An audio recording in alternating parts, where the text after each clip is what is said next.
حسین بھی ہے لیکن یہاں اللہ کی ان صفات میں سے جس صفت کا ذکر کیا گیا ہے وہ رحمان ہے.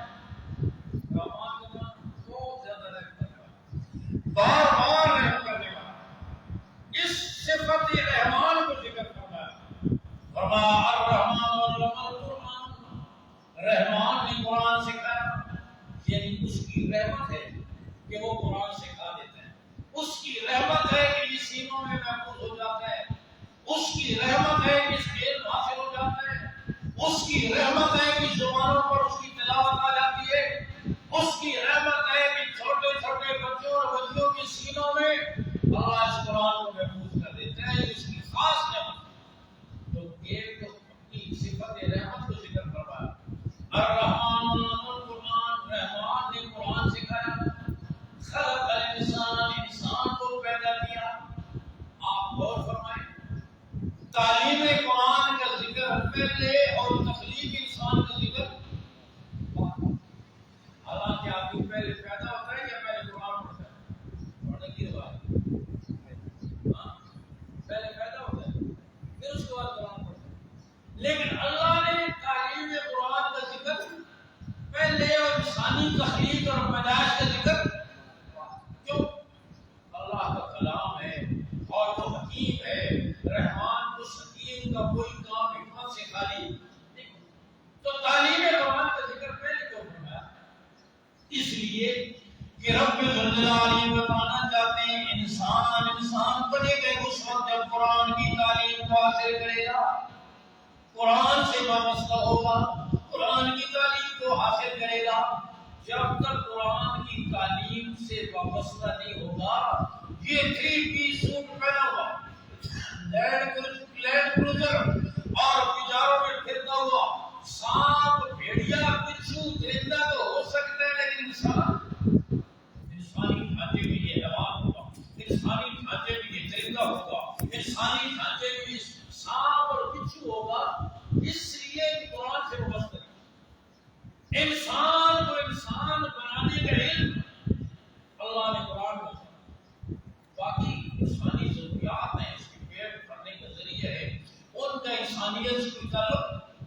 اس لیے میں کہا کرتا ہوں آج تک آپ میں سے کوئی بتائے کہ کسی نے فزکس کی کتاب میں، کیمسٹری میں، ٹیکنالوجی میں، انجینئرنگ کی کسی کتاب میں، میڈیکل کی کسی کتاب میں، ایگریکلچر کی کسی کتاب میں والدین کا ادب، چھوٹوں کی شفقت، پڑوسیوں کے حقوق، بیمار کی بیمار کرسی، یتیموں کی کفالت، دیانت، امانت، پورا توڑنا، اخلاق، کسی کو تکلیف نہ دینا، یہ بات کسی نے ان سائنس کی کتابوں میں پڑھا؟ اکنامکس میں پڑھاؤ، الجبری میں پڑھاؤ، فزکس کیمسٹری میں پڑھاؤ، انجینئرنگ کی کسی کتاب میں، جو ان کا موضوع ہی نہیں. وہ آپ کو بتائیں گے یہ میٹیریل ہے، اس سے کیسے پیدا ہوتا ہے، لوہے سے کیسے پیدا ہوتا ہے، جپسم سے کیسے ہوتا ہے، سالٹ سے، کیلشیم سے کیسے پیدا ہوتا ہے، درختوں کی کیسے گروتھ اور ان کی پرورش کرنی ہے. انسانی اخلاق سے ان کو کوئی تعلق نہیں. وہ الگ بات ہے، اس کی اپنی جگہ پر ضرورت ہے، اس کی ضرورت سے انکار نہیں. لیکن میں کہنا یہ چاہتا ہوں جس علم سے انسان بنتا ہے، نبوت ہے، آسمانی علم ہے. چور چوری کرتے ہوئے دیوار پر ملا تھا، وہ دیوار سے گرا، اس کی ٹانگ ٹوٹی. محلے والوں نے سب کا سانس لیا کہ چلو اتنے دن تو آرام رہے گا. ڈاکٹر صاحب کے پاس گیا، انہوں نے 3 لاکھ روپے لے کر آپریشن کر کے ٹوٹی ٹانگ جوڑ کر چوری کے لیے دوبارہ فٹ کر دیا. اب یہ کون سی خدمت ہے؟ ڈاکٹر ٹوٹی ہوئی ٹانگ کو جوڑ سکتے ہیں لیکن یہ ٹانگ اور یہ قدم چوری کی طرف نہ اٹھے، انسانیت کی خدمت کی طرف اٹھے. یہ ڈاکٹری کے علم سے نہیں ہوگا، یہ لوگوں کے علم سے ہوگا. اور وہی انسانی معاشرہ، وہی انسانی معاشرہ قرآن کے نازل ہونے سے پہلے، امام الانبیاء صلی اللہ علیہ وسلم کی تشریف آوری سے پہلے، کہ گھوڑا آگے بڑھانے میں جھگڑا، آگے پہلے پانی پلا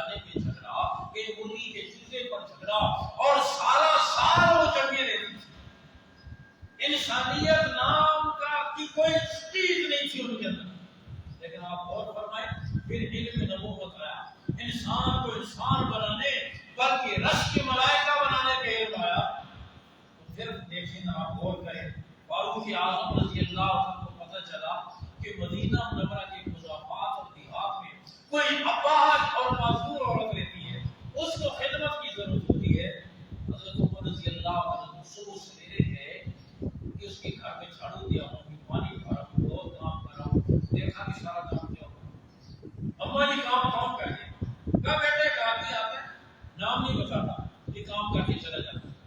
فاروق اعظم اگلے دن پھر گئے، دیکھا کہ سارا کام کیا ہوا ہے، اماں جی کون کر گئے؟ بیٹے کا آدمی آتا ہے، نام نہیں بتاتا، وہ کام کر کے چلا جاتا۔ اماں وہ آتا کس وقت ہے؟ بیٹا وہ فجر سے پہلے آتا ہے، سحری کے وقت آتا ہے۔ فاروق اعظم اگلے دن اور سویرے گئے، خدمت کا شوق دیکھے نا، جذبہ دیکھے، یہ قرآن کی تعلیم کا اثر ہے، یہ انسانیت ہے جو رشک ملائکہ بناتی ہے۔ فاروق اعظم اگلے دن اور سویرے گئے، دیکھا کہ بنیاد کے گھر سے ایک شخص نکل رہا ہے، چہرہ پر نقاب ڈالا ہوا ہے۔ میں کہا کرتا ہوں کبھی چہرے پہ نقاب ڈالا جاتا تھا خدمت کرنے کے لیے، آج چہرے پہ نقاب ڈالا جاتا ہے لوٹنے کے لیے، ڈاکہ مارنے کے لیے، قتل و غارت کے لیے۔ انسان کہاں سے کہاں پہنچا۔ فاروق اعظم نے دیکھا ایک شخص نکل رہا، چہرے پہ نقاب ڈپک کے گئے، اے اندھیرے میں کام کر کے جانے والے، تو نے کوئی معمولی کام نہیں کیا، بہت بڑا کام کیا، اپنا تعارف تو کرو۔ چہرے سے کپڑا ہٹایا تو خلیفہ وقت صدیق اکبر رضی اللہ عنہ، خلیفہ وقت صدیق اکبر رضی اللہ عنہ، آپ صلی اللہ علیہ وسلم کی تعلیمات کے یہ اثر، صفہ کے مدرسے کی تعلیم کا یہ اثر تھا، اس نصاب کا یہ اثر تھا کہ ایک طرف اللہ کی عبادت قابل رشک اور دوسری طرف مخلوق کی خدمت قابل رشک۔ حضور اکرم صلی اللہ علیہ وسلم تشریف فرمائے، نبوت کا سراج منیر اپنے جانثاروں کی جھرمٹ میں، آپ صلی اللہ علیہ وسلم نے پوچھا اپنے جانثاروں سے، وہاں تذکرے اعمال کے ہوتے تھے، تذکرے ہی ایمان کے ہوتے تھے، تذکرے ہی آخرت کے ہوتے تھے، جیسے ہماری مجالس میں تذکرے دنیا کے ہوتے ہیں، کبھی کبھی تو دین کبھی بھول کر آ جاتا ہے، ورنہ سارے تذکرے دنیا کے، فلانا کا اتنا کریڈ ہو گیا، فلانا نے اتنا کما لیا، اس نے وہاں سوسائٹی بنا لی، وہاں زمین بنا لی، وہاں فلانہ بنا لیا، سارے تذکرے 24 گھنٹے ہمارے اسی کے لیے، بلکہ ہمارے تو ختم درود بھی اسی کے لیے ہوتے ہیں۔ آیت کریمہ کا ختم ہے، رزق میں برکت ہو جائے، دعا کرانا ہے کہ تاکہ روزی زیادہ مل جائے، ہمارا تو وظیفے بھی، دعائیں بھی، سب کچھ اسی کے لیے ہوتا ہے۔ وہاں سارے تذکرے ایمان، اعمال کے، آخرت کے، آخرت ان کی آنکھوں کے سامنے دوپہر کے چمکتے ہوئے سورج کی طرح ہوتی تھی، وہاں ساری محنت اسی کی تھی، تذکرے اسی کی تھے، سوچ آج ہمارا سارا ماحول مالیت کو اینٹ روڑا پتھر بس اس کو اکٹھا کرنے کی کوشش کر رہے ہیں، کچھ اندر ڈالتے ہیں، کچھ اوپر ڈالتے ہیں، کچھ باہر بھی کھڑی کر دیتے ہیں، بس زندگی کا مقصد اتنا ہی رہ گیا۔ یہ مطلب نہیں ہے کہ یہ کام نہیں کرنے، انسانی ضروریات ہیں، کرنے ہیں، بلکہ صحیح طریقے سے کرنے پر اس پر بھی اجر و ثواب ملتا ہے، لیکن مقصد ضرورت ہے، ضرورت کے درجے کو ہم کرتی ہے، مقصد یہ حضور اکرم صلی اللہ علیہ وسلم نے بیان کیا ماحول بنایا، ایمان کا، اعمال کا، آخرت کا۔ آپ صبح تشریف لائے مسجد نبوی میں، صحابی نیند سے بیدار ہوئے، آپ صلی اللہ علیہ وسلم نے پوچھا کیف اصبحت، تم نے کس حال میں صبح کی؟ صحابی کو معلوم ہے کہ حضور میرے ایمان کی خیریت پوچھ رہے ہیں، آپ سے کوئی پوچھے کہ کیا حال ہے، کس طرح صبح کی؟ نیند بھی ٹھیک آ گئی، شوگر بھی ٹھیک ہے، بلڈ پریشر بھی ٹھیک ہے، روٹی بھی ہضم ہو گئی، دادی سوئی نہیں ہے۔ ہمیں معلوم ہے کہ وہ ہمارے جسم کی خیریت پوچھ رہا ہے، لیکن صحابہ کے دور میں ماحول تھا، انہیں معلوم کہ حضور ہمارے ایمان کی خیریت پوچھ رہے ہیں۔ بہت آپ نے پوچھا کیف اصبحت، کس حال میں شروع کی؟ عرض کرنے لگے الحمدللہ اصبحت مومنا حقا، حضور اللہ کا شکر ہے پکے مومن ہونے کی حالت میں شروع کی، پکے مومن ہونے کی حالت میں۔ آپ نے فرمایا لکل قول دلیل، فما دلیل قول، ہر بات کی دلیل ہوتی ہے، تمہاری اس بات کی کیا دلیل ہے کہ تم نے ایمان کی حالت میں شروع کی؟ ہم سے کوئی پوچھے تیرے مسلمان ہونے کی کیا دلیل ہے؟ نماز بھی پڑھ دیں، عید کی نماز بھی پڑھ دیں، اور مزے کا چندر بھی دے دیں،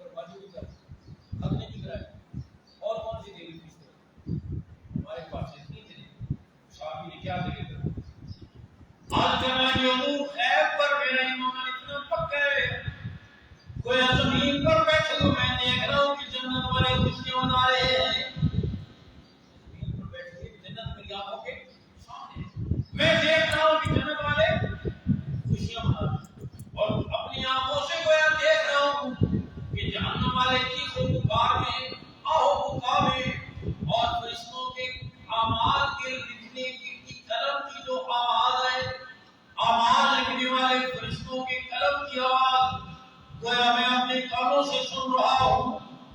یہ ایمان پر ہونے کی دلیل تو وہاں ایک ماحول تھا، اسی کے تذکرے، اعمال کے تذکرے، آخرت کے تذکرے کہ وطن اصلی ہوئی ہے یا میں امتحان کے لیے ہے، آزمائش کے طور پر ہمیں بھیجا گیا ہے۔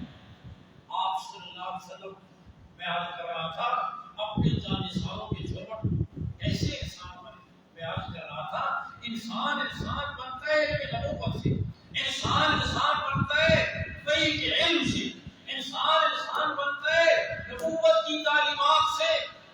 آج قرآن دیکھ کر پڑھنا نہیں آتا، نبوت کی تعلیمات میں سے کچھ چلی گئی، آج انسان درندہ بنا ہوا ہے، حیوانوں سے بدتر ہو چکا ہے، سانپ اور بچھو سے بدتر ہو چکا ہے، اس لیے کہ جو چیز اسے صحیح رکھنے والی تھی وہ چلی میں نبوت، وہ تو رخصت ہو گیا، آپ اور چلے گا۔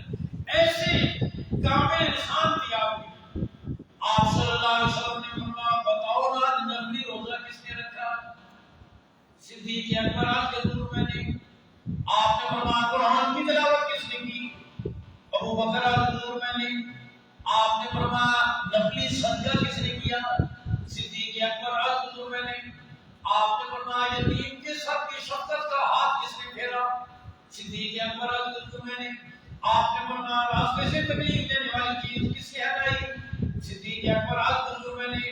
میرے آقا نیکیاں گناتے چلے گئے اور ہر نیکی پر نبوت کا پہلے نمبر کا شاگرد ابو بکر کھڑا ہوتا رہا۔ یہ آپ نے سیان کیا صفہ کے چبوترے پر آسمانی علم سے آپ نے اس معلم کائنات نے، مربی اعظم اور مزکی اعظم نے اس طرح کے انسان کیا۔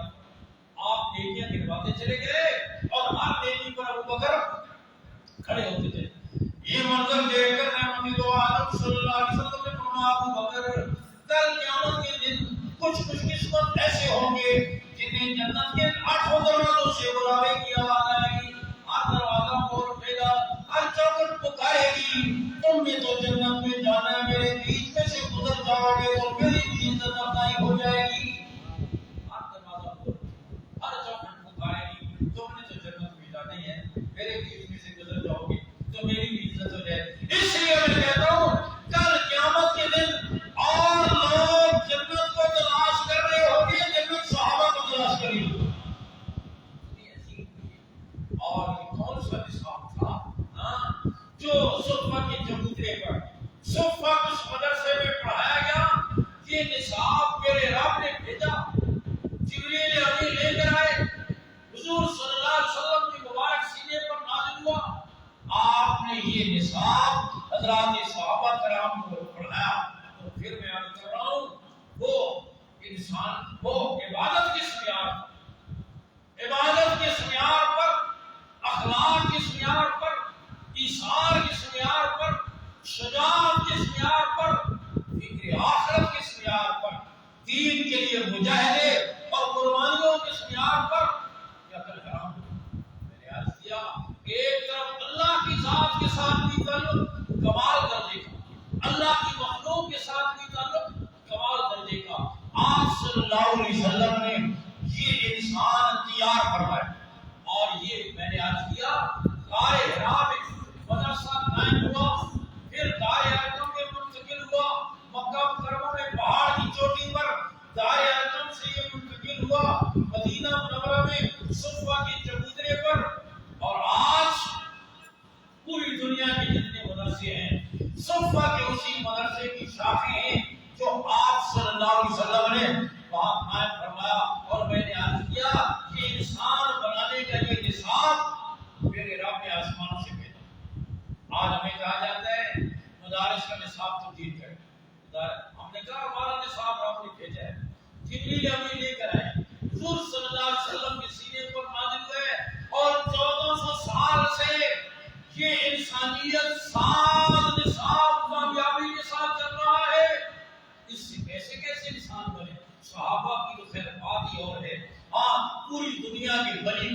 افراد مل کر ایک بلال کے مرتبے کو نہیں پہنچ سکتے، لیکن پھر بعد میں بھی آپ دیکھیں، تابعین بھی دیکھیں، تبع تابعین بھی دیکھیں، اسی نصاب کو پڑھ کر امام بخاری جیسے لوگ پیدا ہوئے، ابو حنیفہ جیسے پیدا ہوئے، امام شافعی جیسے پیدا ہوئے، احمد بن حنبل جیسے پیدا ہوئے، امام مالک جیسے پیدا ہوئے، حسن بصری جیسے، جنید بغدادی جیسے، شیخ عبد القادر جیلانی جیسے، غزالی جیسے، رازی جیسے، اس نصاب سے کتنے علم عمل کے آفتاب و مہتاب تیار ہوئے۔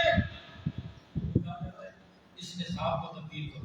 آپ نے کہا تم اس نصاب کو تبدیل کرو جو تمہیں لاٹ مقالے دے کر گئے، جس کے بارے میں اس نے کہا تھا پورے ہندوستان کا سروے کرایا گیا اس سے کہ ہندوستان کے مسلمان دین پر مذہب پر بڑے پکے ہیں، ان کی کیسی تبدیلی کیسے لائی جائے، ان کو ذرا مذہب سے تعلق ان کا کمزور کیسے کیا جائے۔ اس نے پورے ملک کا سروے کیا ہندوستان، سروے کے بعد اس نے رپورٹ کی یہ کہ دین پر یہ مر مٹنے والے لوگ ہیں، مذہب سے ان کا بڑا قلبی لگاؤ اور تعلق ہے، ایک ہی صورت ہو سکتی ہے ان کو مذہب سے دور کرنے کی، ان کا تعلیم کا نصاب تبدیل کرو، تعلیم کا نصاب تبدیل کرو، اور نصاب تبدیل ہو جائے گا تو شکل اور صورت کے اعتبار سے تو ہندوستانی ہوں گے، لیکن ذہن کے اعتبار سے پورے فردی اور انگریز ہوں گے۔ کس نے نصاب تبدیل کرا؟ چنانچہ آپ دیکھیں وہ اپنے سروے میں کامیاب ہوا یا نہیں ہوا؟ آج شکل اور صورت کے اعتبار سے تو ہندوستانی ہے، چمڑی تو چپٹی نہیں ہو سکتی نا گوروں کی طرح، وہ تو اسی طرح رہتی ہے، باقی تو کسر کوئی چھوڑتے نہیں ہیں۔ میں سرکار کرتا ہوں، عورت بچے کو نہلاتی ہے، نکر پہناتی ہے، شرٹ پہناتی ہے، کنگھی کرتی ہے، سرما لگاتی ہے، تیل لگاتی ہے، پھر پڑوسن کو آواز دیتی ہے سکینہ تک نہ میرا پتر کے انگریز ہے۔ اس کو انگریز کتنے اچھے لگتے ہیں، انگریز بننے کا اتنا شوق ہے، ہم مرغوب ہیں۔ آج بھی ہمارے افسر اور بیوروکریٹ دو جملے انگلش کے بولتے ہیں، اردو کو بولتے ہیں، تین انگلش کے بولتے ہیں، اردو کو بولتے ہیں، ہم اپنی بول چال میں تین لفظ انگلش کے بولتے ہیں، اردو کو، اور جو ہماری قومی زبان ہے، قومی زبان ہے، بڑے بڑے لوگ ہیں، اس دن یہاں ایک افسر آئے گا بیوی کے لیے دعا کرنے کے لیے، تو دعا میں میری بیوی کی دعا، تو دعا کرانے والے مجھے سمجھ یا اللہ میری کی پہلی صحت عطا، پھر وہ دعا بھی بول کر لیتے نہیں بیوی، اگر کے لیے بیوی کہتے ہیں، لیکن اس کو بھائی کا تو پتہ ہے، بیوی کا پتہ ہے، لیکن اس کو پتہ نہیں ہے کہ اہلیہ گھر والی بیوی کو کہتے ہیں۔ آج ہم اتنے نابلد ہو گئے، انگریز اتنے مرغوب ہو گئے کہ ہم اپنی زبان برباد کر بیٹھے، اپنا کلچر برباد کر بیٹھے، اور ترقی تو پھر بھی ساری دنیا سے بھیک مانگ کر دنیا دینے والے تنگ ہو گئے، ہم نے لے کر تنگ نہیں ہوئے، کچھ بول لے کر پھرتے رہتے، ایک آتا ہے کہتے ہیں کچھ بول توڑیں گے، اس کا مقصد یہ ہوتا ہے کہ پہلے چھوٹا پڑ گیا ہے بڑا بنائیں گے، پہلا توڑ کر بڑا بنائیں گے کہ پہلے سے جو بھیک لے پوری۔ میں آج کر رہا ہوں جو نصاب ہندوستان میں دیا گیا فرنگی نے دیا، اس کا مقصد یہ تھا کہ یہ تہذیب کے اعتبار سے انگریزی تہذیب کے دل زیادہ بن جائے۔ آج دیکھیں میں نے اس دن بھی کہا ہمارا وزیر خارجہ اور امریکہ کا وزیر خارجہ، ہمارا وزیر داخلہ اور برطانیہ کا وزیر داخلہ، ہمارا وزیر تعلیم اور فرانس کا وزیر تعلیم مذاکرات کر رہے ہوں بیٹھے، جو جانتا نہ ہو وہ پہچان کر سکتا ہے کہ مسلمان کون ہے، یہودی کون ہے، مسلمان کون ہے، عیسائی کون ہے، کوئی شکل صورت لباس مذہب کے اندر کچھ فرق نظر آتا ہے؟ کچھ فرق نظر نہیں آتا۔ ہم ان کے رنگ میں رنگے ہوئے ہیں، ڈوبے ہوئے ہیں، لیکن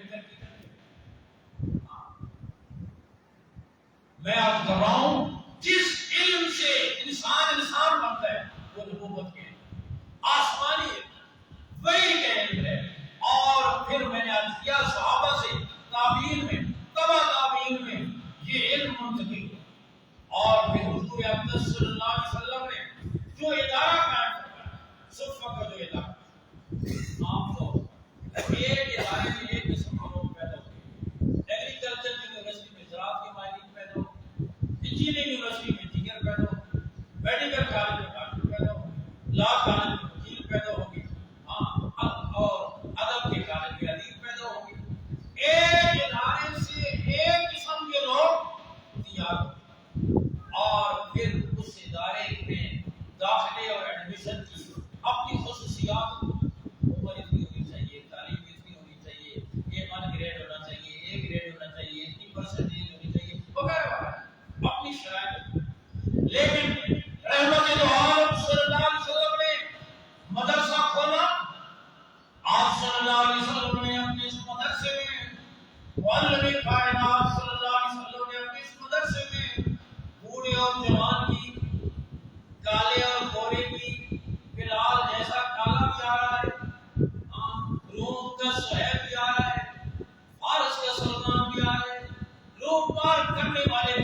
رہے ہیں. آپ صلی اللہ علیہ وسلم نے اپنے اس بدر سے بھی داخلے کے لیے بوڑھے اور جوان کی، تندرست اور بیمار کی، امیر اور غریب کی، غلام اور آزاد کی، اور تو اور انسان بنانے کی، انسانیت کی شرط بھی نہیں ہے. انسان تو بنے بعد میں، پہلے جو آئے تھے تو انسانی ڈھانچہ تھا، صرف شکل و صورت انسانوں والی ہونی چاہیے، باقی انسان تو بنے بعد میں نا. آپ صلی اللہ علیہ وسلم کے مدرسے میں داخل ہوئے یہ سارے طبقہ، اور میں نے آپ کو کوئی شک نہیں داخل، بس یہ انسانی ڈھانچہ ہو، انسانی ڈھانچے میں آئے اور پھر اتنے اونچے ہوئے کہ وہ رش کے بنائے قبر میں، رش کے بنائے قبر میں فرشتے اور اوپر رش کرنے لگے، اتنے بلند ہوئے. حضور اقدس صلی اللہ علیہ وسلم تشریف فرمائے، آپ کے ساتھ جبریل ابھی بیٹھے ہوئے ہیں، سامنے سے فارس سے آیا ہوا سلمان آ رہا ہے، پھٹے پرانے کپڑے ہیں، خستہ حالت ہے، فقیرانہ حیات ہے، نہ ہٹو بٹو کی صدا ہے، نہ شور و غوغا ہے. ہم تو انسان کی قیمت لگاتے ہیں اس کے لباس کو دیکھ کر، اس کی گاڑی کا ماڈل دیکھ کر، اس کے گھر کی وسعت کو دیکھ کر، اس کے گریڈ کو دیکھ کر، اس کی آمدنی کو دیکھ کر. زیادہ آمدنی ہے تو بڑا آدمی ہے، ہاں قیمتی گاڑی ہے تو بڑا آدمی ہے، بڑا مکان ہے، پیریا میں رہتے ہیں، ڈی ایچ اے میں رہتے ہیں تو بڑا آدمی ہے، وہ بسو میں رہتے ہیں تو چھوٹا آدمی ہے، پکی آبادی میں رہتے ہیں تو بڑا آدمی ہے، کچی آبادی میں رہتے ہیں تو چھوٹا آدمی ہے. ہم تو قیمت لگاتے ہیں آدمی کی شکل صورت کو دیکھ کر، اینٹ گھوڑے اور پتھر کو دیکھ کر قیمت لگاتے ہیں. اللہ کے ان چیزوں کی کوئی.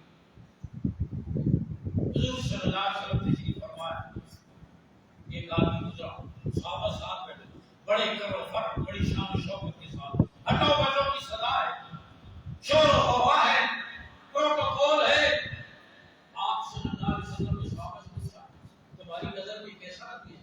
حضور بڑا، کئی بات کرے تو لوگ توجہ سے سنیں، سفارش کرے تو قبول کی جائے، نکاح کا پیغام بھیجے تو قبول کیا جائے، بڑا آدمی. آپ صلی اللہ علیہ وسلم نے خاموشی اختیار فرمائی. تھوڑی دیر کے بعد ایک نادار اور غریب صحابی حضرت زبیر رضی اللہ عنہ سے پھٹے پرانے کپڑے، خستہ حالت ہے، فقیرانہ ہے، نہ ہٹو بٹو کی صدا ہے، نہ شور و غوغا ہے، چپکے سے چلے آئے. آپ نے صحابہ سے پوچھا یہ کیسے آتے ہیں؟ حضور بڑا آدمی ہے، عام مسلمان، کمزور سے مسلمان، کہیں بات کرے تو کوئی توجہ سے نہ سنے، سفارش کرے تو قبول نہ کی جائے، نکاح کا پیغام بھیجے تو رد کر دیا جائے. ایسی رحمت عالم صلی اللہ علیہ وسلم نے فرمایا میرے جاننے ساروں، وہ پہلا شخص جسے تم بڑا عمر سمجھ رہے تھے، اس جیسوں سے اگر پوری دنیا بھی بھر جائے تب بھی یہ ایک آدمی اللہ کے یہاں زیادہ قیمتی ہے. تب بھی ایک آدمی اللہ کے یہاں، اللہ کے نزدیک قیمت ہی روڑے پتھر سے نہیں لگتی، گاڑی کے ماڈل سے نہیں لگتی، دل سے لگتی ہے. اللہ تمہاری صورتوں اور مالوں کو نہیں دیکھتے، تمہارے دلوں اور اعمال کو دیکھتے. عبداللہ ابن مسعود رضی اللہ عنہ اس امت کے جلیل القدر فقیر بھی ہیں، اس امت کے بڑے قاری بھی ہیں. آپ نے ان کی تلاوت کو سن کر فرمایا جو قرآن اس طرح پڑھنا چاہے جیسے میرے رب نے نازل کیا ہے تو جو پڑھے جیسے میرے شروع پڑھے. بڑے امت کے بڑے فقیر بھی، لیکن کمزور سا جسم، پتلی پتلی پنڈلیاں اور تیمل باندھا ہوا، وہ بھی آدھی پنڈلی کا، پنڈلیاں بھی پتلی پتلی. پہاڑی پر چڑھ رہے تھے، صحابہ بھی چڑھ رہے تھے، صحابہ کی نظر دبلی پتلی پنڈلیوں پر پڑی تو ان کی ہنسی نکل گئی. آپ صلی اللہ علیہ وسلم نے دیکھ لیا یہ ابن مسعود کی پتلی پنڈلیوں کو دیکھ کر ہنس رہے. رحمت عالم صلی اللہ علیہ وسلم نے فرمایا تم ابن مسعود کی پتلی پنڈلیوں کو دیکھ کر ہنس رہے ہو، کل عمل کے ترازو میں ابن مسعود کا وزن پہاڑوں سے بھی زیادہ ہوگا. اور دنیا میں کتنے بھاری بھرکم بدن والے جن کی آمد پہ اونٹ لگ جایا کرتے تھے، ہٹو بچوں کی صدا ہوا کرتی تھی، کل قیامت کے دن عمل کے ترازو میں ان کا وزن منصب کے پر جتنا بھی نہیں ہوگا. یاد رکھیں اللہ کے حکمت اس بنا پر مسلمان آ رہے ہیں، حضور تشریف فرمائے، جبریل ابھی ساتھ بیٹھے ہوئے، نوریوں کا شکار. جبریل بول اٹھے، حضور سامنے سے سلمان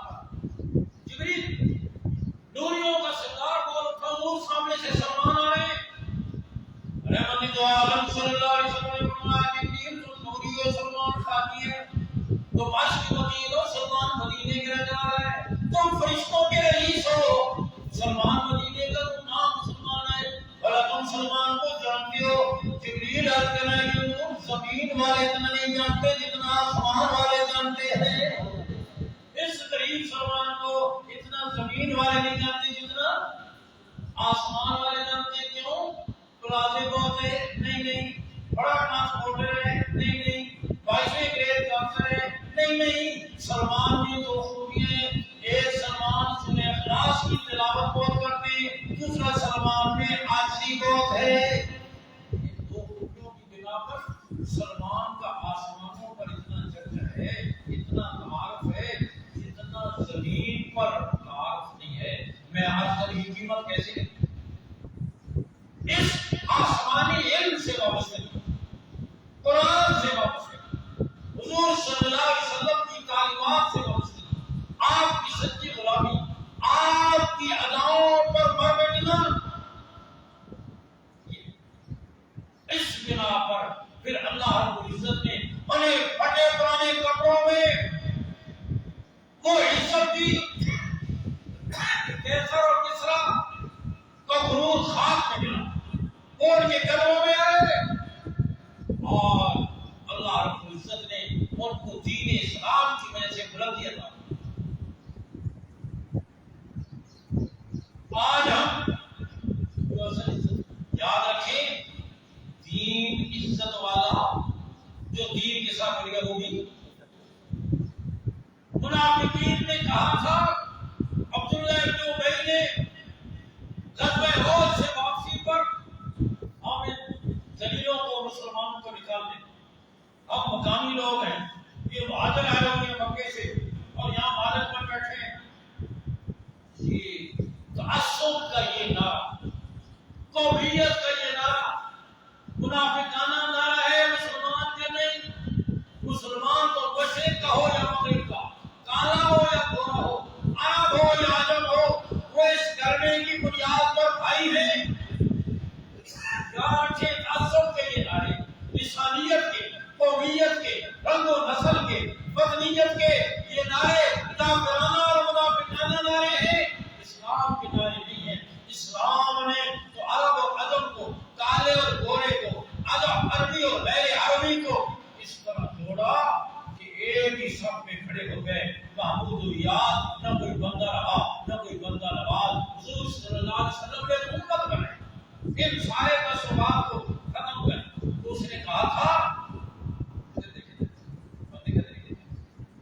اس نے کہا تھا مدینہ منورہ پہنچ کر ہم ان ذلیلوں کو یعنی مسلمانوں کو نکالیں۔ رب ذوالجلال نے جواب دیا، فرمایا وَلِلَّهِ الْعِزَّةُ وَلِرَسُولِهِ وَلِلْمُؤْمِنِينَ وَلَٰكِنَّ الْمُنَافِقِينَ لَا يَعْلَمُونَ۔ عزت اللہ کے لیے، اس کے رسول کے لیے، ایمان والوں کے لیے، منافق نہیں جانتے جو دین اسلام سے جڑ گیا وہ عزت والا ہے۔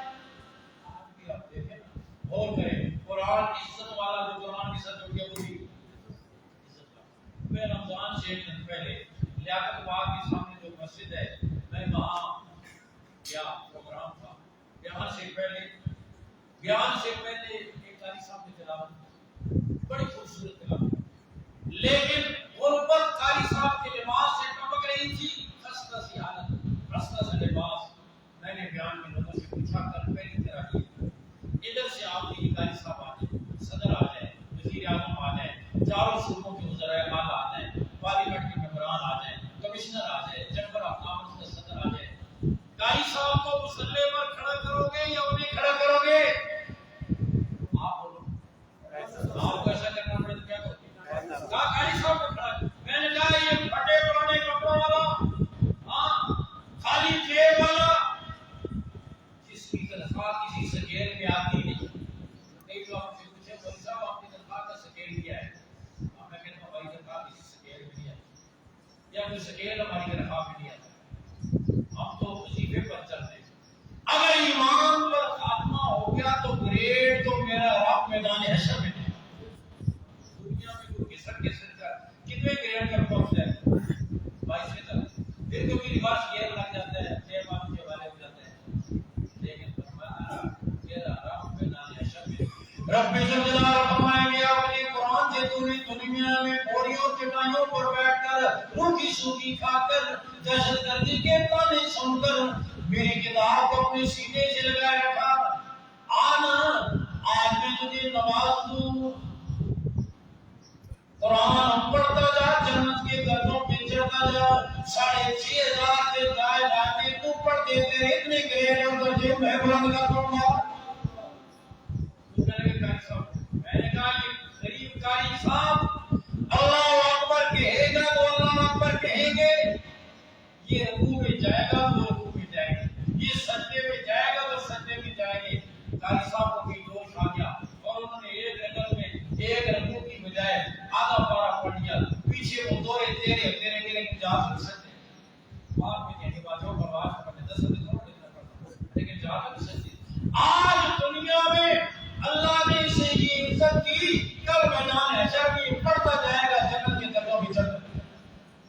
میں آپ کہہ رہا ہوں یہ آسمانی علم نبوت ہے علم جس نے انسانوں کو انسان بنایا, عبادات کے اعتبار سے, اخلاق کے اعتبار سے, دیانت اور امانت کے اعتبار سے, ایثار کے اعتبار سے انسان عبادات ایسی کہ پوری رات گزر. صحابی کی شادی شب زفاف ہے, پہلے دن بیوی کے پاس گئے اور کہہ رہے میرا روزانہ کا معمول ہے, میں رات کو سونے سے پہلے 2 نفل پڑھ کے سوتا ہوں, اگر اجازت ہو تو یہ معمول پورا کروں.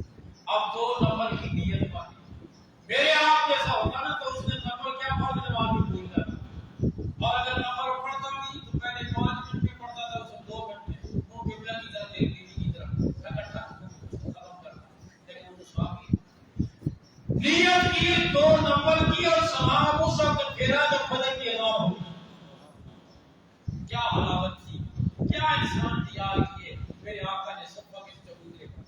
ہے کوئی تصور کی بات. اگلی رات آئی, بیوی سے پوچھا میرا معمول ہے, میں 2 نفل پڑھ کے اپنا معمول پورا کر دوں. نیت باندھی اور اس نے بھی سلام اس وقت پھیرا جب فجر کی اذان. اگلے دن سوسر اپنی بہو سے پوچھا شوہر کو کیسا پایا, بہت اچھی, بہت نیک. پہلی رات میں پوری عبادت میں گزار دی, دوسری رات میں پوری عبادت میں گزار دی. سمجھ گئے حفیظ زوجیت اللہ. حضور صلی اللہ علیہ وسلم کے پاس شکایت لے کر گئے, حضور ان کو سمجھائیں, پہلی رات کی عبادت میں گزار دی, دوسری رات کی عبادت میں گزار دی. آپ صلی اللہ علیہ وسلم بلا کر فرمایا تیرے جسم کو بھی تیرے اوپر حق ہے, تیری بیوی کو بھی تیرے اوپر حق ہے, تیرے اہل و عیال کو بھی تیرے اوپر حق ہے. ان سارے حقوق کو ادا کر. آپ کو حکم دینا پڑا کہ اس عبادت میں کمی کرے. حکم دینا. آج کسی کو کہو نا کہ فرض نماز میں نظر نہیں آتے ہو, مسجد میں کدھر ہوتے ہو, کہتے جی روزی حلال کمائی نا, بیوی بچے کا بھی حق ہے نا, حدیث میں آتا ہے بیوی کا بھی حق ہے. یہ آپ نے اس کے لیے فرمایا جس نے پہلی رات کی ادھر توجہ نہیں کی, جو ہر وقت ان کی بغل میں بیٹھے رہے ان کے لیے نہیں ہے. بیوی کا بھی حق ہے. جس نے شب زفاف میں بھی ادھر توجہ نہیں کی, آپ کو حکم دینا پڑا, اس کے لیے فرمایا بیوی کا بھی حق ہے. جو ہر وقت وہاں گزرے ہوئے ان کے لیے نہیں ہے. عبادت نماز بیوی کا بھی حق ہے. میں آپ کو کہہ رہا ہوں عبادات کے اعتبار سے دیکھیں, عبادات کے اور دوستوں صفہ کے مدرسے پر کیسے لوگ تیار ہیں. عبادت تو میں اور آپ ساری کرتے ہیں, لیکن عبادت وہ ہے رب کہہ دے کہ یہ میری عبادت ہے, وہ ہے عبادت. لڑکی دلہن بنی, بناؤ سکھا کیا, زیور پہنا, کپڑے پہنے, عورتیں آئیں اس کے زیور کی, لباس کی, جوتوں کی, بیٹھے ہوئے, بڑی تعریف, لیکن اس نے کوئی خاص خوشی کے اظہار نہیں.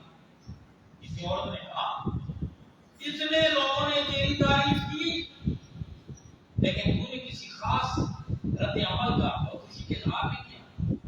کہنے لگی ان کی تعریف سے مجھے کیا فائدہ, میں تو جب خوش ہوں گی جس کے لیے بناؤ سنگار کیا ہے اسے پسند آ جائے. غلام رسول کو پسند آ جائے, قائد محمود کو پسند آ جائے, یہ رشتوں کو پسند آ جائے, میں تو جب خوش ہوں. عبادت تو ساری کرتے ہیں لیکن عبادت کو رب کہتے ہیں تیری عبادت کر. صحابہ کی عبادت پر رب اور کون تھا؟ محمد رسول اللہ. والذین معه اشداء على الكفار رحماء بینهم تراهم رکعا سجدا یبتغون فضلا من اللہ من اثر السجود. محمد صلی اللہ علیہ وسلم کے ساتھی کافروں کے لیے بڑے سخت، ایمان والوں کے لیے بڑے مہربان، بڑے نرم. آپ کبھی دیکھیں گے انہیں رکوع میں، کبھی دیکھیں گے انہیں سجدے میں. سرے شام ہی وہ طے کر لیتے ہیں آج کی رات رکوع کی رات ہے، آج کی رات سجدے کی رات ہے. پوری رات رکوع اور سجدے میں گزر جاتی ہے. آپ انہیں دیکھیں گے کبھی رکوع میں، کبھی دیکھیں گے سجدے میں. یا اللہ لمبے لمبے رکوع اور سجدوں سے، راتوں کے قیام سے یہ کیا کرتے ہیں؟ کبھی ہمارے ہاں کوئی بے موسم سا نمازی آ جاتا ہے نا، اچانک بعد نمازی ہوتے ہیں موسم کے اعتبار سے رمضان کا ہوتا ہے، کوئی ذوالفطر کا ہوتا ہے، کوئی ربیع کا ہوتا ہے، اچانک بے موسم کی صورت ہے. اور پھر نماز پڑھ کے مغرب کی جاتی ہے ساتھی ابابیل کی کتنی رکعتیں ہوتی ہیں، کتنی رکعتیں پڑھتے ہیں. عشاء کے بعد جاتی ہے پوچھتے ہیں ساتھی کس وقت پڑھتے ہیں اور کتنی رکعتیں ہوتی ہیں. صبح فجر کے بعد پوچھتے ہیں ساتھی کہ اشتراک نے کتنی رکعت پڑھی ہے. اشراق کو اشتراک کہتے ہیں. یا اللہ کبھی فرض نماز نہیں پڑھی تھی، آج اشتراک پڑھ رہا ہے، آج ابابیل پڑھ رہا ہے، آج تہجد کے بارے میں پوچھ رہا ہے، یہ موسم بدل کیسے گیا؟ کچھ دنوں کے بعد پھر کان میں کہتے ہو اپنی نیچے پاس سے پھر ویزا لگتا ہے تو ایسی پرواز کرتا ہے کہ پھر عید کے دن بھی نظر نہیں آتا. معلوم ہوا یہ سارے اشتراک، یہ سارے واقعے، یہ لمبے لمبے وظیفے ویزے کے. صحابہ کی عبادت پر قرآن کیا کہتا ہے؟ تراہم کان سجدا یبتغون فضلا من اللہ ورضوانا. کچھ نہیں چاہتے، صرف ادھر کے متلاشی نہیں ہیں، دولت یا مال نہیں چاہتے، اقتدار نہیں چاہتے. یبتغون فضلا من اللہ ورضوانا، میرا فضل اور میری رضا چاہتے ہیں. اللہ کی حضرات صحابہ کرام کی عبادت کا عبادت ہے. اور میں نے آپ کیا اخلاق ایسے میں ذکر کر چکا ہوں. ہاں کہ چہرہ چھپا کر خلیفہ وقت صدیق اکبر بڑھیا کی عبادت کرتا ہے، بڑھیا کی عبادت کرتا ہے، خدمت کرتا ہے. آج تو ذرا سا افسر ہو جائے، ہاں تو گریڈ ذرا اونچا ہو جائے، تھوڑا ماں باپ کی خدمت کرنے کے لیے تیار آدمی کو رکھ دیتے تو خود خدمت کرنا. نوکر کو خدمت کرے گا جو بیٹا کر سکتے ہیں. اور آپ یہی بات شروع میں ایسا کمائی کا ماحول بن گیا. بیوی تمہاری ہے، شوہر تمہارا ہے، بچے بچیاں سارے تمہارے ہیں، آیا ہے بولیے. اور وجہ یہ ہے کہ ہم نے خواہشات کو ضروریات کا درجہ دیا، خواہشات کو ضروریات کا درجہ دیا. اور خواہش کی جو کوئی انتہا نہیں، ضرورت تو انتہا، ضرورت کی مقدار، لیکن خواہش جو سہنے چلے گئے بچے کو کڈز سینٹر میں نرسوں کے بعد چھوڑ دیا، اس لیے کہ ماں باپ کو دونوں کام پہ چلے گئے. کڈز سینٹر میں نرسوں کے بعد شام کو واپس آ کر اسے لے لیتے. اب جب تم نے بچپن میں اپنے بچے کو اپنی شفقت سے معروف کیا، کڈز سینٹر میں چھوڑا، اب جب تو بڑا ہوا انہوں نے تجھے اولڈ کیئر سینٹر میں چھوڑا. تو نے ہمیں بچپن یا اپنی شفقت سے معروف کیا، اب ہم تمہیں اپنی خدمت سے معروف کرتے ہیں. وہ پورا پڑھو، ہاں اولڈ کیئر سینٹر میں پڑھو، بوڑھوں کے لیے گھر بنایا جاتا ہے. یہ مقافات عمل ہے. اور دین اسلام کا پاکیزہ نظام ہے، اتنا کہ بیٹا محبت سے باپ کے چہرے پر نظر ڈالے، اللہ اسے حاضر ہونے کا ثواب دیتا ہے. رحمت دو عالم صلی اللہ علیہ وسلم نے فرمایا 4 چیزوں کا دیکھنا بھی عبادت، بیت اللہ کا دیکھنا عبادت، زمزم کے پانی کا دیکھنا عبادت، والدین کے چہرے کا دیکھنا عبادت، اور قرآن کا دیکھنا عبادت. والدین کے چہرے کی زیارت کو بیت اللہ کے ساتھ ذکر فرمایا، زمزم کے ساتھ ذکر فرمایا، قرآن کے ساتھ ذکر فرمایا. ہے کوئی انتہا؟ میں عرض کر رہا ہوں یہ انسان کا عبادات کے اعتبار سے دیکھیں، اخلاق کے اعتبار سے دیکھیں، دیانت اور امانت کے اعتبار سے. آج اچھے بھلے نمازی ماتھے پر نشان پڑا ہوا ہے سجدے کا، تصویر پھیرتے پھیرتے انگلیوں کے پیر کوڑے گھس گئے، اور انصاف پابندگی کے ساتھ ہر سال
ایک جو تھا میں آج کر رہا ہوں مال کے معاملے میں بڑے بڑے حاجی مال کھا جاتے ہیں، نام طور پہ کمی کر رہے ہیں، دھوکہ دے رہے ہیں، ملاوٹ کر رہے ہیں، حلال اور حرام کی تمیز ختم ہو گئی۔ حضور صلی اللہ علیہ وسلم نے فرمایا قیامت کے قریب امانت ایسی اٹھ جائے گی، لوگ کہیں گے او فلاں گاؤں میں فلاں شہر کے فلاں محلے میں ایک آدمی بڑا جانا، اس طرح امانت ختم ہو جائے گی، ہزاروں لاکھوں میں کوئی ایک آدمی ڈھونڈنا پڑے گا۔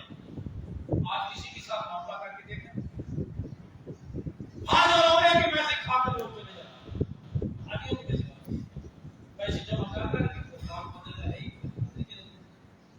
حلال اور حرام کی کمی جیسے جانور آج کھیت میں وہ مارنا اپنا حق سمجھتے ہیں، آج مسلمان ہر جگہ حق سمجھتے ہیں۔ دیانت اور امانت رخصت، نمازیں پڑھنی آسان ہے، یاد رکھیے، روزے رکھنے آسان ہے، حج عمرہ کرنا آسان ہے، تسبیح پھیرنی آسان ہے، ذکر کی ضربیں ہو کرنا آسان ہے، لیکن اپنے آپ کو حرام سے مال سے بچانا جو مشکل ہے۔ زیادہ پڑتی ہے جسم پر، نفس پر، اپنے آپ کو سے حلال کا پیسہ اور حلال کے پیسے کی کمائی سے عبادت ہوگی، نہ پڑے آپ جلدی چھوڑی نہ پڑے آپ تہجد، فرض نماز ادا کریں، ہاں فرض روزے رکھیں، حج فرض ادا کر دیں، اگر کوئی نفلی عبادت نہ بھی کی لیکن روزی حلال کی ہوئی اور حرام سے گناہ سے بچتے رہے، فرض دعوے سے کہتے ہیں اور اگر اپنے کو سب کچھ ہوا جس کو میں نے ذکر کیا لیکن کمائی ادھر حرام کی ہے، حلال اور حرام کی تمیز ختم ہو گئی تو نجات مشکل ہے۔ اللہ کے لیے کوئی مشکل نہیں لیکن آپ سے میں اور کہاں حضرات نے صحابہ کرام جہاں عبادات جن کا میں نے ذکر کیا، رب ان کی عبادت کی گواہی دے رہا ہے، ان کے اظہار کی گواہی دے رہا ہے، ان کی شجاعت کی گواہی دے رہا ہے۔ اسی طریقے سے میرا رب، میرا رب ان کی دیانت اور امانت کے صحابی نے زمین بیچی، دوسرے نے زمین خریدی، جس نے زمین خریدی اس نے زمین کو کھودا، نیچے سے بہت بڑا خزانہ نکلا، انہوں نے سارا خزانہ اٹھایا اور اگر میرے ساتھ یہ معاملہ پیش آ جائے، آپ کے ساتھ یہ معاملہ پیش آ جائے، ذکر نہیں کر رہی 10 منٹ کے پاس یہ کرتے ایک دوسرے کے رشتہ دار پتہ نہ چلے کہ سارے اندر میں اندر اللہ تعالیٰ نہیں اور ہم تو یوں کہ صحابی نے وہ سارا مال اٹھایا جس سے زمین خریدی تھی ان کے پاس لے گئے، میرے بھائی میں نے تو مٹی کے پیسے دیے، اس کے تو پیسے نہیں دیے، میرا ایسے کوئی تعلق نہیں، میرا وہ بھی تو ایسے ہی تھے، کہہ لگے بھائی یہ آپ کی قسمت، جب میں نے زمین بیچ دی اس زمین میں تک سرا تک جو کچھ ہے وہ سب کچھ بیچ دیا، میرے سے کوئی تعلق، اس پر لڑائی ہو رہی ہے، کہتا ہے میں نہیں لیتا، دوسرا کہتا ہے اٹھا لی مصیبت بنا دیا ہے میں نہیں لیتا، آج اس پر جھگڑا ہوتا ہے، کہتا ہے میں نہیں لیتا،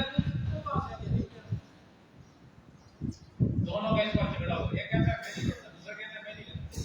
حضور صلی اللہ علیہ وسلم کی خدمت میں اپنا معاملہ لے کر چلے، آپ نے دونوں کی بات کی، اور وقت کا نبی سب سے زیادہ علم والا بھی ہوتا ہے، سب سے زیادہ سخی بھی ہوتا ہے، سب سے زیادہ بہادر بھی ہوتا ہے اور سب سے زیادہ عقل مند بھی ہوتا ہے۔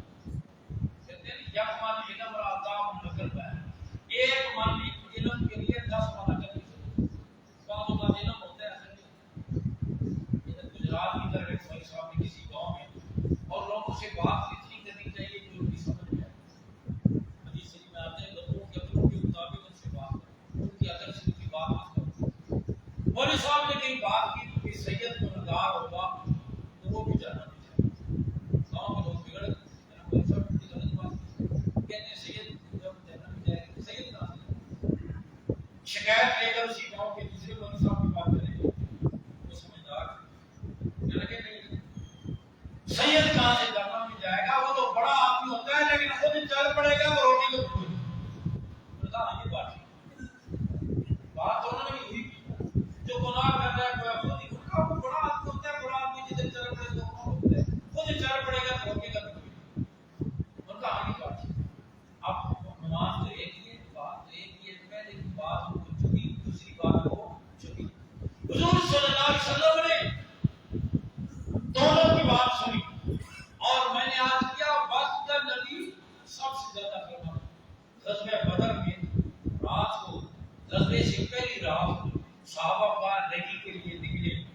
دشمن کے قابو پکڑ کر لیا ہے اپنے خیمے میں، اس کو مارا پوچھا، ڈانٹ ڈپٹ کی، بتاؤ کتنی تمہاری تعداد ہے؟ اس نے کہا مرنا ہے میں نے تشریف بہت ہے، صحیح بتاتا نہیں تھا، کہتے بہت ہے۔ حضور صلی اللہ علیہ وسلم نے اپنے خیمے میں شور کی آواز سنی، آپ نے فرمایا شور کیسا ہے؟ صحابہ نے دشمن کے قابو پکڑ کر لائے اور وہ بتاتا نہیں، تعداد میں پوچھ کے بتاتے، آپ نے فرمایا میرے پاس حضور کے خیمے میں پہنچا دیا، آپ نے اس کے ساتھ بات چیت شروع کی، اس کو بات چیت میں مانوس کیا اپنے ساتھ، اس کی وحشت کو ختم کیا۔ آپ نے باتوں کے دوران پوچھا آپ لوگ لشکر کے کھانے کا کیا انتظام ہے؟ انہوں نے کہا یہ اونٹ ذبح ہے۔ آپ نے فرمایا کتنی اونٹ روزانہ ذبح کرتے ہیں؟ اس نے کہا 10 اونٹ ذبح کرتے ہیں۔ آپ نے فرمایا اس میں جانے دو، ان کی تعداد 1000 ہے۔ عربوں میں یہ بات مسلم تھی کہ ایک اونٹ 100 آدمیوں کے لیے کافی ہوتا ہے، اور جب 10 اونٹ روزانہ ذبح ہوتے ہیں اور ایک اونٹ 100 آدمیوں کے لیے کافی ہو تو 10 اونٹ کتنے کے لیے کافی ہوگا؟ آپ نے نہ مارا اور آپ صلی اللہ علیہ وسلم سے تو آپ نے دونوں کی بات سنی اور دونوں کی بات سن کر آپ نے فرمایا تمہاری کوئی اولاد بھی ہے؟ ایک نے کہا میری بیٹی ہے، دوسرے نے کہا میرا بیٹا ہے۔ آپ نے فرمایا دونوں کا نکاح کرا دو اور یہ خزانہ ان پر خرچ کرو۔ دیانت اور امانت کے اعتبار سے، اس حوالے سے، اخلاق کے اعتبار سے، صفہ کے مدرسے کا یہ نصاب اور آپ کا بھیجا ہوا یہ نصاب انہوں نے پڑھا، حضور صلی اللہ علیہ وسلم نے پڑھایا اور ان کے عمل کیا، اور پھر حضور اقدس صلی اللہ علیہ وسلم نے اپنے نصاب ہر اعتبار سے انسانیت کے کمال پر پہنچا کر اور پھر آپ صلی اللہ علیہ وسلم نے فرمایا میرے بعد کوئی نبی نہیں، تم آخری امت ہو، میں آخری نبی ہوں، قرآن آخری کتاب ہے اور بیت اللہ آخری قبلہ ہے، میرے بعد کوئی نبی نہیں، قرآن کے بعد اور کتاب نہیں، ہاں بیت اللہ کے بعد اور قبلہ نہیں۔ اب میرے پیغام آپ صلی اللہ علیہ وسلم نے آخری حج کے موقع پر بھی فرمایا فَلْيُبَلِّغِ الشَّاهِدُ مِنكُمُ الْغَائِبَ، اب حاضرین جو میرا پیغام سن چکے ہیں اور قیامت تک کے لیے جو حضور کا پیغام سن لے وہ حاضرین میں ہے، جس تک نہیں پہنچا وہ غائبین ہے۔ آپ نے فرمایا میرے اس پیغام کو تم غائبین تک۔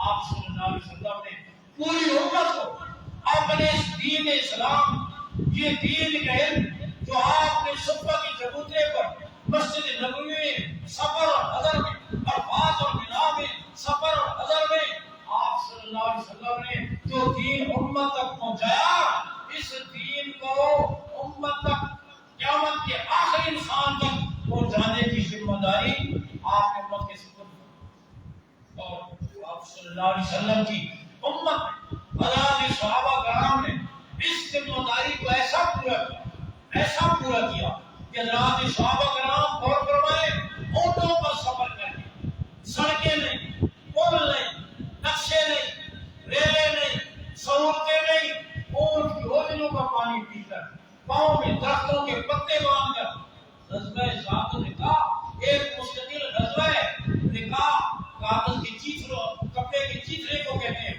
جوتے نہیں تھے، صحابہ نے اپنے پاؤں کے نیچے پرانے کپڑوں کے چیتھرے اور درختوں کے پتے باندھے اور پھر سفر کیا۔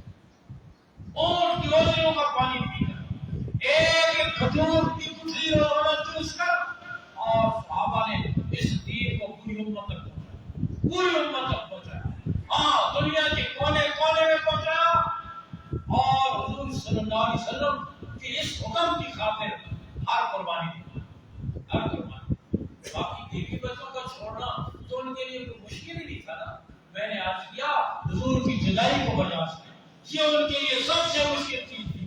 مسجد نبی کی نمازیں چھوڑی، مدینہ منورہ کا قیام چھوڑا، حضور کی صحبت کو چھوڑا، آپ کی محبت اور زیارت کو چھوڑا، اور آپ کے پیغام کو پوری دنیا میں پہنچایا۔ میں نے اس دن بھی ذکر کیا تھا، عبد الرحمان کو روح مکہ سے چلے، بیوی پیچھے تھی، اٹھائی سواری پر، ایک بچہ تھا گود میں بٹھایا اور کچھ مال تھا پولٹری میں۔ مکہ سے نکلے ہی تھے مدینہ کی طرف ہجرت کے لیے، سسرال والوں کو پتہ چلا، آئے اور کہنے لگے جانا ہے سمجھ جاؤ، بیٹی ہماری ہے، یہ بیوی تمہاری نہیں جائے گی، بیوی پھر اپنے گھر والوں کو پتہ چلا، ایک بھائی جمع ہوا اور بچے کو لے گئے، بچہ ہماری اولاد ہے یہ نہیں جائے گا، بچے کو لے گئے۔ دوسرا بھائی دوڑتا ہوا آیا، کہنا جانا ہے تو خالی ہاتھ جاؤ، یہ سواری نہیں جائے گی، مال نہیں جائے گی، بیوی بھی گئی، بچہ بھی گیا، سواری بھی گئی، ہاں مال بھی گیا، لیکن ہجرت کے اس عظیم سفر پہ وہ روانہ ہو رہے تھے، ایک قدم بھی پیچھے نہیں ہٹایا۔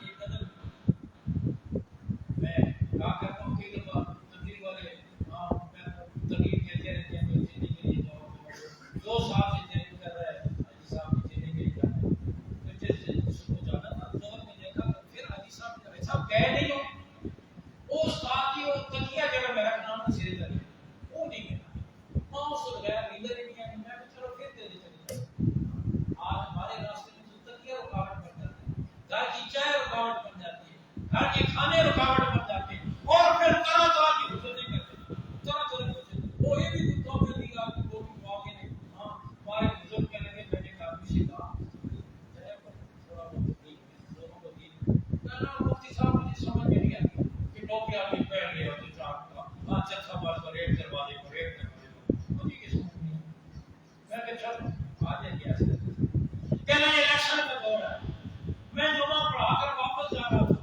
اس آدمی کو دیکھا عیسائیوں کی کالونی میں ایک دروازے پر دستک دے رہا ہے ووٹ مانگنے کے لیے، کہہ لگے میں رکشے میں تھا، رکشے والے سے کہا وہ اس آدمی کے پاس لے جائے اور میں اس کے پاس چلا گیا اور میں نے کہا جو دین کی نسبت سے مسلمان کے دروازے پر نہیں جاتا اللہ دنیا کے لیے پھر عیسائیوں کی جگہ دے دنیا کے لیے اتنے چکر لگاتے ہیں، اتنی جتن کرتے ہیں اور دین کے لیے دوسرے کے دروازے پر جاتے ہیں، ہمیں آر محسوس ہوتی ہے۔ میں نے عرض کیا صحابہ نے کی جدائی برداشت عبد الرحمن بن عوف چل مسلسل پیدل چلتے چلتے تھکے پاؤں دھوپ پیاس سہتے سہتے ظہر کی نماز میں مسجد نبی پہ پہنچے، مزدوروں کے ساتھ ایک جگہ پہ بیٹھ تھکے پاؤں حضور تشریف لائے، دیکھا عبد الرحمن پیر لگائے بیٹھے، بھوک اور پیاس کی شدت کی وجہ سے ہونٹوں سے بھی خون جاری ہے اور ننگے پاؤں پیدل چلنے کی وجہ سے۔ آج حاجی جاتے ہیں نا ایئر کنڈیشن کوچوں میں 5-6 گھنٹے کے سفر ہوتے ہیں، وہ اے سی ٹھیک نہیں چل رہا ہے اور یہ مسئلہ ہے، میں نے کہا دائیں بائیں ان کالے پہاڑوں کو دیکھو، نوکیلے پتھروں کو دیکھو، حضور اونٹنی پر بیٹھ کر یہ سفر کیا تھا، صحابہ نے پیدل یہ سفر کیے، آج ہمیں کوچ پر بھی کانٹے چبھ رہے ہیں۔ آپ نے دیکھ کر فرمایا عبد الرحمن آگے خوشی کے ساتھ عبد الرحمن آگے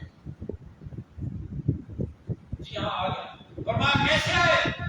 عرض کرنے حضور سب کچھ قربان کر کے آیا ہوں، صرف ایمان بچا کے لایا ہوں، بیوی بھی گئی، بچہ بھی گیا، سواری بھی گئی، مال بھی گیا، سب کچھ قربان کر کے آیا ہوں، صرف ایمان بچا کے لایا ہوں۔ میرے آقا نے فرمایا عبد الرحمن ایمان بچا کے لے آئے تو پھر تو سب کچھ بچا کے لے آئے۔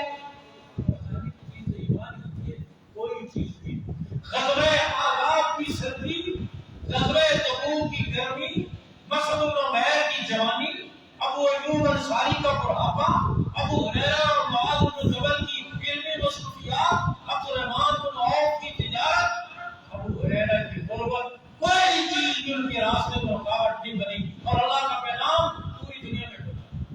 آج چائے کی پیالی، گھر کے پکوڑے، گھر کا بستر پلنگ ہمارے لیے رکاوٹ بن جاتا ہے۔ اللہ کا دین جو اس امت کے سپرد کیا حضور نے ذمہ داری، یہ کون کو ہے؟ عیسائی کو ہے؟ تیرے باتوں کی تو فرصت ہی نہیں ہے۔ بیان کرو حضور کی فدائی، معاذ بن جبل یمن کی طرف آپ نے بھیجا اور وہ سوال پر سوال بخاری کی روایت ہے، آپ نے انہیں کچھ نصیحتیں فرمائی، کیوں فیصلے کرنا، کیوں کرنا، کیوں کرنا۔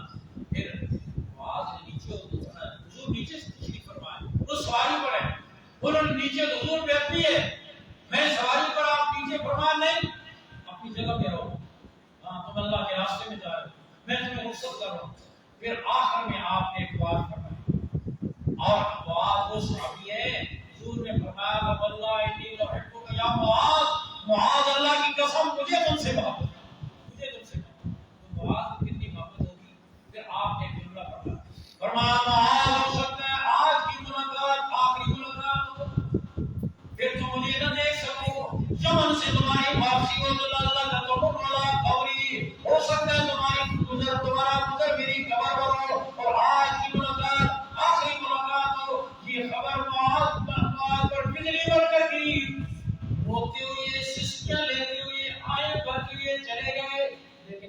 قدم بھی پیچھے کوئی یمن سے واپس آئے تو اس دنیا سے پیچھے گئے. کون سی قربانی ہے جو اس دین کو ہم تک پہنچانے کے لیے, امت تک پہنچانے کے لیے, عرب اور عجم میں کالوں اور گوروں تک پہنچانے کے لیے حضرات صحابہ کرام نے قربانی نہیں کی. دوستو جو ذمہ داری ان پر تھی وہ ذمہ داری ان پر, جو کلمہ انہوں نے پڑھا تھا وہ کلمہ ہم نے پڑھا, جو ضروریات کی ذمہ ہے وہی ضروریات ان کو بھی تھی, لیکن انہوں نے اپنے حضور کے اس پیغام کو, آپ اس کام کو کرنے کے لیے اپنی تمام پر صلاحیتیں لگا دی اور اللہ کی عزت نے ان کی مدد اور نصرت فرمائی. آج بھی وہی ذمہ داری ہمارے اوپر ہے. جس چیز کی محنت ختم ہو جاتی ہے اس چیز ختم ہو جاتی ہے. ذمہ دار محنت کرنا چھوڑ دیں غلہ غائب ہو جائے گا. کپڑا بنانے والے محنت کرنا چھوڑ دیں کپڑا غائب ہو جائے گا. جس چیز کی محنت ختم ہو جاتی ہے وہ چیز ختم ہو جاتی ہے. آج مسلمان نے محنت کرنا چھوڑ دی دین پر. آواز ہے مسجد ویران, چند چھوٹے بڑے لوگ آ جاتے ہیں, 10% 20% جمعے والے دن آ گئے, سارے کام بازار آباد. رمضان میں بھی رات 2 بجے تک 4 بجے تک بازار آباد, اور مسجدیں تو 20 رکعتیں تراویح پڑھی مشکل پہاڑ لگتا ہے. اس لیے محنت چھوٹی, مگر محنت ہو رہی ہے. ایک طرف سے باتیں ہوں دوسری طرف محنت ہو تو محنت کے اثر ہوگا, باتوں کو تو. اس لیے میں آپ کر رہا ہوں اپنے مقصد زندگی کو بھی سمجھیں اور حضور صلی اللہ علیہ وسلم کی سپرد کردہ ذمہ داری کو بھی سمجھیں, اور اسی مقصد کے لیے اسلام آباد کا اجتماع ہو رہا ہے. آپ کے شہر کا اجتماع ہے, کل شام سے شروع ہوگا اور انشاءاللہ پیر کے دن صبح دعا ہو جائے گی. آپ تمام حضرات اسلام آباد آپ کی 3 دفعہ گئے ہوئے جاتے ہیں اپنے تجارتی سفر میں, ملازمت کے سفر میں, عزیز و اقارب سے ملاقاتوں میں, غریبوں میں. آپ جاتے رہتے ہیں, وقت نکالتے رہتے ہیں. تو آپ یہ نیت کریں کہ 3 دن, یہ 3 دن پورے نہیں کرتے, 2 دن ہی سمجھو. تو یہ تھوڑا سا وقت ہم اس ماحول میں جہاں ہزاروں لوگ صرف اللہ کے دین کی سربلندی کے لیے جمع, نہ کوئی زندہ باد اور مردہ باد کا نعرہ ہے, نہ کوئی کھٹو بجوں کی صدا ہے, نہ کوئی شور و غوغا ہے, نہ کوئی اور مقصد ہے.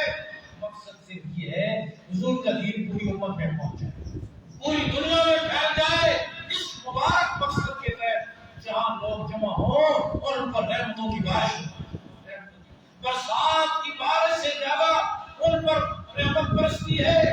اس لیے آپ نیت کریں. ایک تو ویسے میں دعا کا دن چھٹی ہوتی ہے, ہفتے کی شام سے شروع ہوگا, پھر کی صبح ہو جائے گی. تو آپ کو کوئی زیادہ لمبا چوڑا سفر بھی نہیں ہے, کوئی لمبا چوڑا درد بھی نہیں ہے, لیکن اتنی بڑی خیر ماحول میں آدمی جاتا ہے اس کے اثرات ہوتے ہیں. یقیناً چاہے نہ چاہے ان کے اثرات کو قبول کرتے ہیں. آپ نیت کریں کہ ہم انشاءاللہ سارے کے سارے اس ماحول میں جائیں گے انشاءاللہ. سب کی نیت ہے نا انشاءاللہ, اور پورے اہتمام کے ساتھ اپنے نوجوان بچوں کو بھی لے جائیں, اپنے دوستوں کو بھی لے جائیں. اس ماحول میں جانے کی وجہ سے کسی کو بات سمجھ میں آ جائے, اس کی زندگی کا رخ بدل جائے, ہمارے لیے صدقہ جاریہ بن جائے گا, خود ہمیں بھی فائدہ ہوگا. کریں گے انشاءاللہ. باپ کو دعوانا